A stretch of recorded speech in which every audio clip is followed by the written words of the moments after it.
Okay, so one is obviously newer. This one right here says assembled in the USA.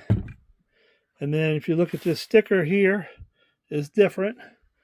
And then you look at this one here, it has that sticker on it. And this one was assembled and made in Japan.